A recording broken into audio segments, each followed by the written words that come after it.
This is the 2023 Civics Canada Student Budget Consultation, a process that aims to make the voices of students and young people at the forefront of the upcoming federal budget.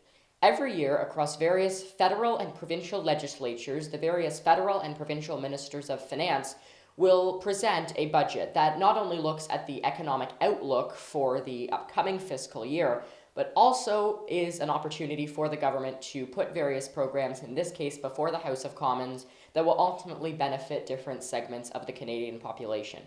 And with the 2023 Civics Canada student budget consultations, the main objective and the main point is to ensure that students' voices are put at the forefront. My name is Wyatt Sharp. I'm a 13-year-old journalist and host of The Wyatt Sharp Show, and I'm going to be guiding you throughout today's panel. Let's start out by asking the panel a very simple question. What do you expect this federal budget will mean for young people from right across the country? I think the question of what could be in the budget for students is a really interesting one. And I would argue that pretty much everything in the budget ultimately ends up being for students because, of course, students are our future. So investments in things like healthcare or national defense or the environment will all ultimately affect this country, which you're going to be running in a day in the not too far future. But in terms of specifics for young people, the Liberal government has tended to focus on this more than, for example, the previous Conservative government in terms of trying to highlight programs for students. That's been everything from investment in youth programs in cities to try to have more after-school activities in cooperation with municipalities and others, all the way up to trying to make it easier for people to attend universities and colleges by providing more grants, for example, to help pay for your tuition, and also by making it easier to deal with the interest on student loans. In this particular budget, it's going to be a tough decision for the government because they have a lot of competing priorities and some pretty big ticket items at the same time as they are having to deal with an economy that's starting to falter. So I will wait and see before I make any predictions about what specifically might be in here that has the student name tag on it. But historically, this has been a government that has tried to invest in young people. Probably without question, number one and number two, and they switch order from time to time, are healthcare and housing, or housing and healthcare. The government seems absolutely fixated on these two things right now. There is just a ton of effort going into trying to get more homes built, and goodness knows people need them. And again, Herculean efforts being made all over the place to try to improve our system. So if you ask me what the two big issues are, I'd say healthcare and housing, or housing and healthcare. Well, I think definitely the budget will have an impact on young people because it's either going to address concerns that they currently have or it is going to address concerns that they will face in the future. For example, housing affordability. Young folks are going to start looking for homes, and the cost of housing in Canada continues to rise. So I'm interested in seeing what measures the federal government will take to address housing affordability, something that will definitely impact many young people as they grow older. But then also concerns that they have right now, like the environment. How much spending is going to go into the environment? How will that take a shape or take have an impact on the budget? So these are really two issues that I think will definitely impact youth and will definitely make this budget have an impact on young people in this country. Well, I would say it would come down to a question of where will younger people be able to afford to live, and B, wherever that is there going to be a career that matches them when they get out of post-secondary or high school? So those are big questions that are going to have to be addressed by the federal government, especially set against the current economy and some of the other affordability issues and transportation issues.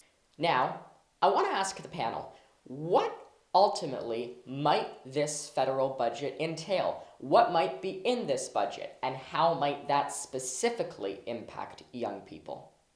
I think the federal government is still very much figuring out what is going to be in this budget. They tend to release the budget a little bit later in the year than previous governments have, and they do a lot of consultations. Right now, you have a rapidly changing economic situation and a global situation. You have tensions with China, you have the war in Ukraine, you have the increasing difficulty of just affording basics like rent and groceries here in Canada, and the government is going to want to kind of push and wait on that to see exactly where they want to put their money and how much they want to spend. This is a government that has spent a lot of money in the past, and they've been criticized for that. They finally started talking about getting back into balance for the budget, but then the economy started to slip. So one of the questions they have to answer is how much money are they willing to spend, and then also how do they prioritize that money? There's clearly some fairly immediate crisis that they're likely to deal with, and those are things like the healthcare system, where the premiers have been asking for more money and saying that they desperately need that. They have a commitment to the NDP that at some point they are going to be implementing pharmacare as well as dental care, which they've started to implement. Those are really expensive, big ticket items. Do they do more when it comes to social programs, given what's happening with the economy right now? Do they raise taxes on some Canadians or on some businesses in order to be able to finance that? Those are all big questions. And then on top of that, they have to deal with the fact that the military has been struggling with equipment. There's a war in Ukraine that they have been spending significant funds on, but they're still under pressure to spend even more on that front.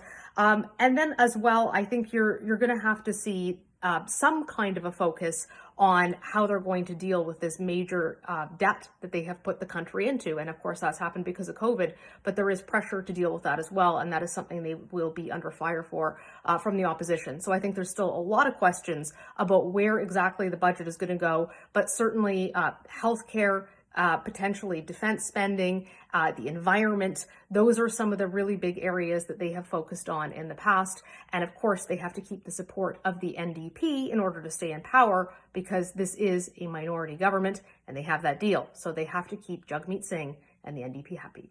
I would definitely say anything to do with housing and affordability. We've seen surging home prices in the Greater Toronto area at the grocery stores. That's something that's pretty universal across the country, but definitely something many in Toronto can relate to. Transit infrastructure, always big things for the GTA in terms of a regular ask for funding. And lastly, I would say help for municipalities. Toronto and City Council have been pushing for that assistance, and there's a huge hole in the budget that needs to be addressed. I think there's going to be two major issues that are going to impact the upcoming federal budget: inflation and healthcare. On inflation, I'm going to be interested in seeing how the federal government addresses the rising cost of living in Canada, and specifically how Ottawa, or what measures Ottawa will take to alleviate the pressure of inflation on families. Now, on healthcare, it's interesting because the provinces have been negotiating with the federal government for months now on healthcare spending, and specifically how they can use that money. So I'm going to be interested in seeing how much of an impact these negotiations will shape, or how much of an impact they will have on the upcoming federal budget when it is released later this year. I'm Wyatt Sharp. It's been a pleasure guiding you throughout this particular point in the Civics Canada 2023 student budget consultation. And remember, your voice matters, so make sure to stay engaged and stay involved.